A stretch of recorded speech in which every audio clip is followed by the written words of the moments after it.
Kwenda baki Solio. Kwenda baki. Hata unasema hivi.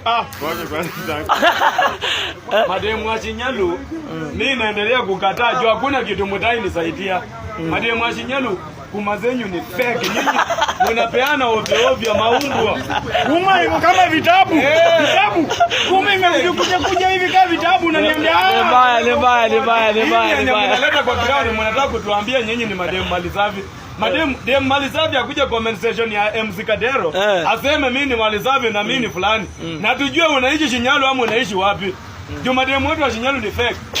Hakuna demu wa Shinyalu wenye tunajua mwenye ni mali safi. Kwanza Kisununu hata mimi. Kisununu ni mimi. Nimegonyeka Kisununu huko kutoka Shinyalu. Naomba hiyo kitu muangalie mjioshe vizuri wasichana wa Shinyalu. Wamekupea Kisununu? Nakwambia nimetigwa hata nimechoka. Mzingatie kutoka hapa Shibui mpaka Shinyalu hapo junction hapo Isolia hapo hivyo